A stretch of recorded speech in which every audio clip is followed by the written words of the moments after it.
मित्रों, मैं डॉक्टर सुधीर शर्मा लेकर आया हूं आज आपके लिए अपना वीडियो नंबर 189, जिसका शीर्षक है जीवन जीने की कला को तैरना सीखने से समझें।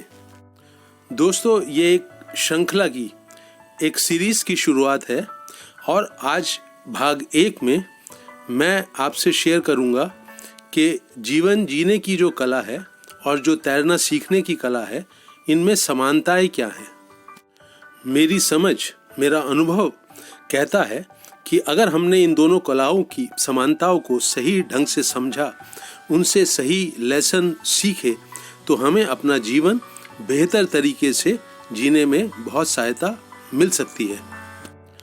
तो आइए वीडियो की शुरुआत करते हैं। जीवन धारा में तैरना हो या पानी में तैरना हो, दोनों में हमको बहुत होशपूर्वक रहना पड़ता है, बहुत अलर्ट होकर रहना पड़ता है, नहीं तो खतरे हैं। खतरों से जीवन धारा के में बहने के खतरे हैं। अगर आप गलत ढंग से तैर रहे हैं, बहुत अलर्ट होकर नहीं तैर रहे हैं, तो वहाँ टकराव पैदा होते हैं, दुख, चिंताएं, डर पैदा होता है।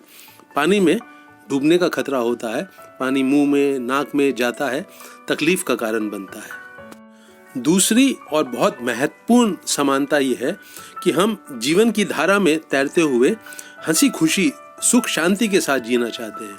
उसी तरह से पानी में तैरते हुए हम चाहते हैं कि हमारी कंफर्ट का लेवल बहुत अच्छा रहे, हमारी कुशलता बहुत अच्छी तरह से बढ़े, और ये जो पानी में तैरना है, ये हमारे को कुछ ऐसी खुशी, ऐसा आनंद दे कि ज़िंदगी में जो एक कमी होती है अपनी हॉबी रखने की, अपना पैशन रखने की, उसको पूरा कर सके। तीसरी समानता है दोस्तों कि जीवन धारा में तैरना सिखाने के लिए हमको बहुत सारे कोच मिलते हैं। हमारे माता पिता, हमारे टीचर्स, हमारे संगी साथी, ये सब कुछ ना कुछ हमको सिखाते हैं जीवन धारा में बहने की कला को बेहतर बनाने के लिए। इसी तरह से स्विमिंग पूल में जब आप तैरना सीखने के लिए जाते हैं, तो बहुत से लोग आपसे शेयर करते हैं अपने अनुभव, अपना ज्ञान, लेकिन एक मेन कोच होता है, जैसे कि घर में माता पिता, स्कूल में टीचर। तो ये मेन कोच की भूमिका बहुत महत्वपूर्ण होती है, लेकिन सीखना जीवन धारा में हो या पानी में हो, ये दोनों ही सीखना किसी अन्य इंसान के माध्यम से होता है। और जीवन धारा में तैरने की सही कला सीखने के लिए तो हमारा जो समाज है, जो हमारा कल्चर है, जो हमारा धर्म है, वो भी बहुत महत्वपूर्ण भूमिका निभाता है। यहाँ ये बात जरूर ध्यान में रखें कि अंततः जीवन धारा में तैरना हो या पानी में, ये कला में निपुणता आपको खुद हासिल करनी पड़ती है। जो भी सिखाने वाले हैं वो एक तरफ, और आपकी अपनी कुशलता, अपनी एक्सपर्टाइज एक तरफ। एक और समानता ये है दोस्तों कि आप जब तैरने की शुरुआत करने के लिए पहले दिन स्विमिंग पूल में जाते हैं, नदी नाले पे जाते हैं, तो डर पैदा होता है, चिंता पैदा होती है। इसी तरह से जीवन की कोई भी चुनौती जब पहली दफ़ा आपके सामने आती है, नई तरह की चुनौती, तो मन में डर पैदा होता है, चिंता पैदा होती है। आप तैरना सीखने के लिए पानी में कूदते हैं और धीरे धीरे वो डर, चिंता कम होने लगती है। आप जीवन धारा में भी जब कूद पड़ते हैं उस चुनौती का सामना करने के लिए, तो धीरे धीरे वो डर, वो चिंता, वो तनाव कम होने लगते हैं। यहाँ इस अंतर को अवश्य समझ लें कि जो स्विमिंग है, तैरना है, उसका भय आपको, आपके शरीर और दिमाग को होता है। उसको कहीं मालूम है आपके दिमाग को कि ये पानी में उतरना खतरनाक है, लेकिन जो जीवन धारा में बहते हुए डर होते हैं, चिंताएं होती हैं, वो आम तौर पे आपके मन की उपज होती हैं।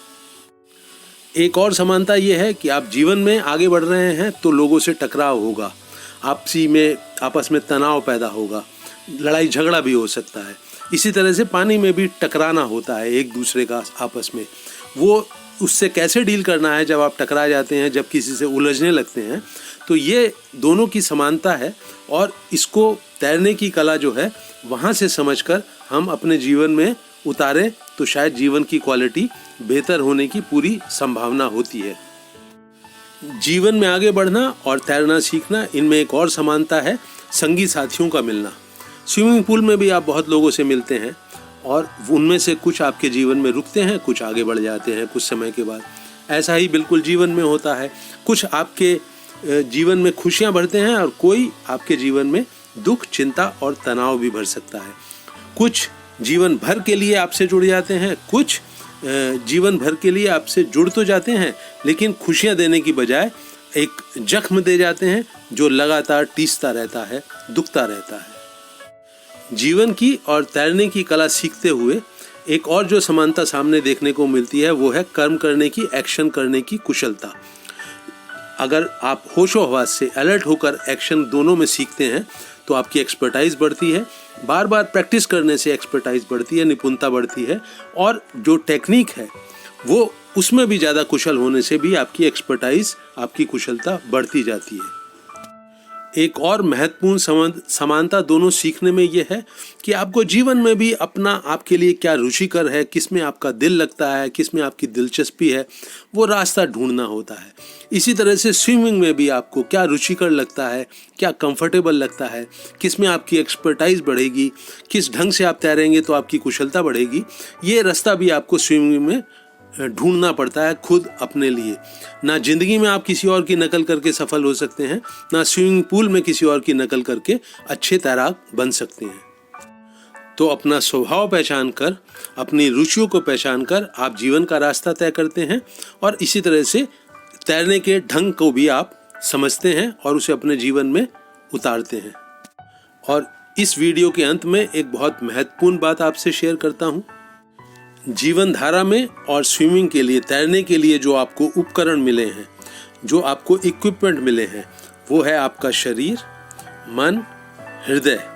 इन तीनों का इस्तेमाल करके आप जीवन धारा में तैरने की कुशलता भी हासिल कर सकते हैं और पानी में तैरने की भी कुशलता हासिल कर सकते हैं।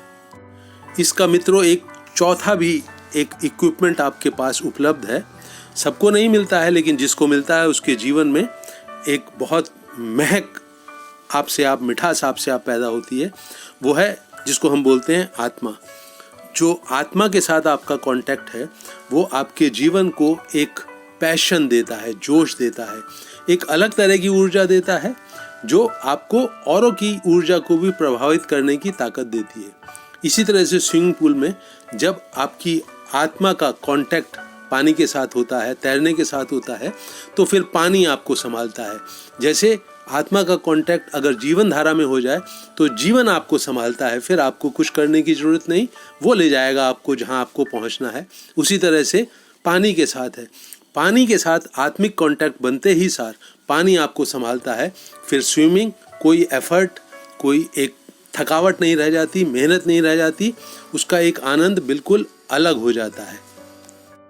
तो मित्रों, इस वीडियो को मैं यहीं रोकता हूँ। आने वाले वीडियो में, जो कि इस श्रृंखला के दूसरा, तीसरा, चौथा पार्ट होंगे, उसमें हम किसी भी एक टॉपिक को लेकर समझेंगे कि तैरना सीखने की कला में निपुण होने से हम जीवन जीने की कला के बारे में, निपुणता हासिल करने के बारे में क्या सीख सकते हैं।